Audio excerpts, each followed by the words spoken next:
Good morning all students. Class third, part number 3। Part का नाम है कंजूस चंदूलाल। कंजूस किसको जो बहुत कंजूस होता है, और चंदूलाल नाम का एक क्या था, आदमी था। एक सेठ थे चंदूलाल, वे बड़े कंजूस थे और हर समय करोड़पति बनने के सपने देखा करते थे। यानी एक सेठ थे जिनका नाम क्या था, चंदूलाल। वे बड़े ही क्या थे, कंजूस। वह हर समय क्या करते थे, करोड़पति। यानी वो यूँ सोचते थे मेरे पास बहुत सारा धन हो जाए, बहुत सारे पैसे हो जाएं, ऐसे बनने के क्या थे उनके सपने थे। कभी किसी भिखारी या संत फकीर को फूटी कोड़ी भी न देते थे। यानी भिखारी जो भीख मांगने वाले होते हैं ना, और संत फकीर जैसे बाबा जी वगैरह जो भी आते थे मांगने के लिए आते थे, उनको कभी भी फूटी कोड़ी यानी एक पैसा भी नहीं देते थे। किसी भिखारी या संत फकीर के आने पर वे उसका अपमान करते और भगा देते थे। जैसे ही मान लीजिए उनके घर पे कोई भिखारी भीख मांगने आता, या संत फकीर जैसे कोई बाबा जी वगैरह कुछ मांगने आते थे, तो उनका अपमान करके उन्हें भगा देते थे। सेठ चंदूलाल की पत्नी का नाम था निर्मला देवी। सेठ चंदूलाल की पत्नी का क्या नाम था, निर्मला देवी। वह एक धर्मपरायण और दयालु स्त्री थी। धर्मपरायण किसको बोलते हैं, जो धर्म करना, यानी जैसे वो कोई भी आता था उनको धर्म कर जैसे कुछ देना करना। और दयालु स्त्री यानी उनको दया आती थी, वो दयालु स्त्री थी। पति से छिपकर वे दान पुण्य करती, मंदिर जाती और पड़ोस में जरूरतमंदों की सहायता करती। यानी वो क्या करती थी, पति से छिपके, क्योंकि वो तो कंजूस आदमी था इसलिए उसे छिपके क्या करती थी, दान पुण्य करती थी, मंदिर में जाती थी और पड़ोस में जो जरूरतमंद, जैसे कोई पड़ोस में जैसे गरीब है तो उनकी मदद करना, सहायता करना करती थी। एक बार की बात है, सेठ जी घर पर नहीं थी। ऐसे में एक साधु महाराज द्वार पर आए तो सेठानी ने आदरपूर्वक उन्हें घर में बैठाया, भोजन करवाया और दक्षिणा दी। यानी एक बार की बात है, सेठ जी क्या घर पे नहीं थे, तो उनके घर में क्या साधु महाराज आए, जैसे मांगने वाले कोई आए होंगे। तो सेठानी, सेठानी कौन, निर्मला देवी। तो उन्होंने क्या करा, आदर पूर्वक उनको घर में बैठाया, साधुओं को बुलाया और भोजन करवाया और दक्षिणा दी। दक्षिणा यानी जो वो कुछ मांगते हैं उनको कुछ दान किया। वह उन्हें विदा करने द्वार पर आई ही थी कि सेठ जी भी आ धमकी। जैसे ही वह उनको खाना वाना खिला पिला के दक्षिणा देके विदा करने द्वार पे आई थी, द्वार यानी जो मेन गेट होता ना अपना, उनके आई थी कि सेठ जी आ धमकी। आ धमकी यानी मतलब आ गए, कहीं बाहर गए होंगे तो आ गए।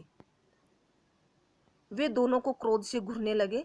निर्मला देवी उन्हें देखकर डर गई और चिंतित होने लगी कि कहीं पतिदेव साधु महाराज का अपमान न कर दें, क्योंकि वो कंजूस आदमी था। वो वैसे भी जैसे कोई साधु फकीर जैसे भी कोई आते थे उनको एक फूटी कोड़ी भी नहीं देता था, उनको अपमान करके भगा और देता था।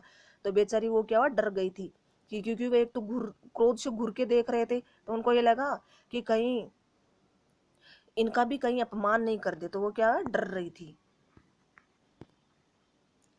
सेठ जी ने पत्नी को डांटते हुए कहा, मेरे घर में हीरे जवाहरात की कोई खान नहीं है। मेरे मना करने पर भी तुमने ऐसे लोगों को घर बुलाया। तुमने इन्हें दान दक्षिणा भी दी होगी। रुपए पैसे बांटने के लिए स्थान पर हमें अपने व्यापार की उन्नति पर ध्यान देना चाहिए। मैंने खून पसीने से अर्जित धन को तुम यूं ही दोनों हाथों से न लूटाओ। यानी सेठ जी ने क्या करा, अपनी पत्नी को डांटते हुए कहा कि मेरे घर में हीरे और जो जेवरात होते हैं ना, गहने वगैरह, इनकी कोई खान नहीं है जो तुम ऐसे बांट रही हो इनको।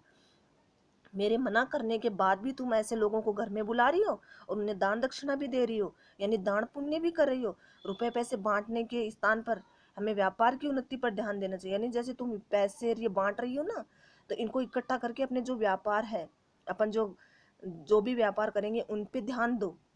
मेरे खून पसीने की जो कमाई है उनको धन को तुम यूं ही मत लूटाओ अपने हाथों से, उनको क्या करो, इकट्ठा करो। ऐसे उनको डांटते हुए कह रहा है।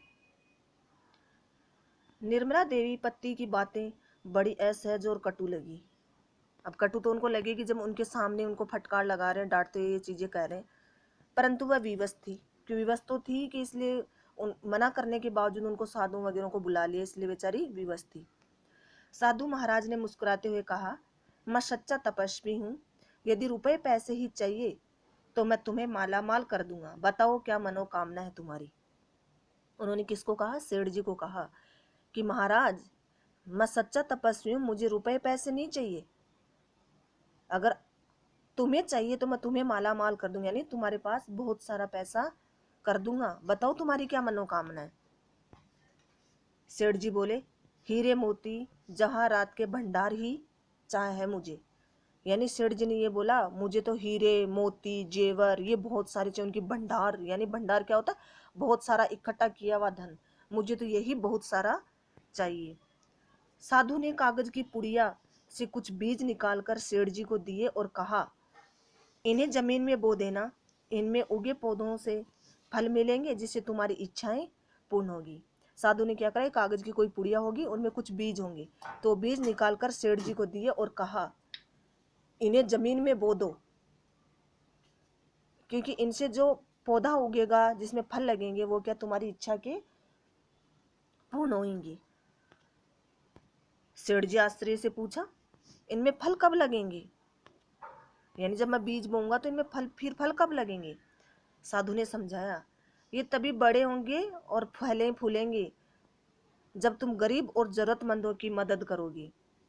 साधु ने क्या कहा उनको, सेठ को कहा, ये तभी बड़े होंगे, तभी फले फूलेंगे, फले फूलना यानी क्या होगा, बड़े होके फल फूल लगना, करेंगे तभी बड़े होंगे जब तुम गरीब और जरूरतमंदों की मदद करोगे, यानी सहायता करोगे। जैसे गरीब होता है उनकी मदद करो, जिनको जरूरत होती है कुछ सामान की, चीजों की, पैसों की, उनकी तुम मदद करो, तभी ये बड़े होंगे।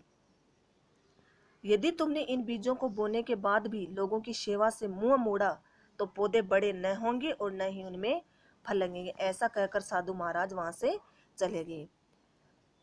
उन्होंने ये कहा, अगर इन बीजों को तुमने नहीं बोया या बो दिया, बोने के बाद मान लो तुमने किसी की सेवा नहीं करी, तुमने सेवा से मान लो मुंह मोड़ ले कि चल कोई बात नहीं, नहीं करनी, तो ये पौधे न तो बड़े होंगे और न ही उनमें कोई फल लगेगा। ऐसा कह के साधु महाराज क्या हो वहां से चले गए। मन में लालच होने के कारण सेठ चंदूलाल साधु की बात मानने को विवश थे।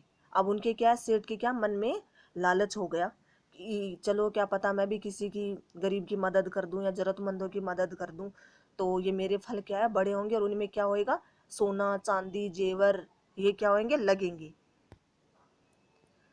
2-4 दिन व्यतीत हुए और उन्होंने साधु द्वारा दिए गए बीजों को बगीचे में बोया।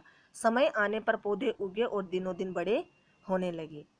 कैसे बड़े होने लगे? क्योंकि उन्होंने कुछ दान पुण्य करा होगा, उन्होंने बीज तो बो दिए बगीचे के अंदर, और समय आने पर पौधे क्या थोड़े उगे भी, बड़े भी हुए। उधर सेठ जी के कानों में साधु महाराज के शब्द गूंजने लगे। जैसे ही उन्होंने बीज तो बो दिए, लेकिन वो जैसे ही थोड़े बड़े होने लगे तो उनके सेठ, जो साधु महाराज उनको बोल के गए थे कि अगर तुमने गरीबों की सेवा नहीं करी, जरूरतमंदों की सेवा नहीं करी, तो ये फल फूल क्या होंगे, बड़े नहीं होंगे। तो जैसे उनके सेठ जी की क्या वो बात क्या कानों में गूंजने लग गई कि मान लो मैंने अगर ये ऐसा नहीं करा तो मेरे फल फूल क्या होंगे, बड़े नहीं होंगे, मुझे सोने चांदी नहीं मिलेंगे। ये उनकी क्या थी, सोच थी। वे गरीबों और दुखियों की सहायता करने लगे, गरीबों और दुखियों की सहायता करने लगे। जैसे जैसे दिन बीतते गए यह सब उनकी आदत में सम्मिलित होता गया। यानी वो क्या, गरीबों की दुखियों की सेवा करने, जैसे जैसे दिन बीतते गए यानी टाइम निकलता गया, समय निकलता गया, तब क्या उसकी आदत में ये सम्मिलित, जैसे कि उनको आदत सी हो गई एकदम से कि चलो मुझे क्या करना है, दान करना है, ऐसे उनकी आदत सी हो गई। पूरे क्षेत्र में उनकी प्रशंसा होने लगी, लोग उन्हें दुआएं देने लगे। इससे सेठ जी को अपार शांति मिली। अब क्या है, जैसे ही वो दान करने लग गया, खूब सारा दान करने लग गया, तो सब लोग क्या उनकी प्रशंसा करने लगे कि वाह, वो जैसे कंजूस सेठ था, आज देखो कितना सेवा पानी कर रहा है, मदद कर रहा है। तो लोग क्या उनको दुआएं देने लग गए। तो सेठ जी को अपार शांति मिली, यानी उनके मन को शांति मिली। लोग सेठ जी का आदर सम्मान देने लगे। धीरे धीरे वे पौधे बड़े होने लगे और जब तक उनमें फल लगते तब तक सेठ जी साधु की बातों की गहराई समझ चुके थे।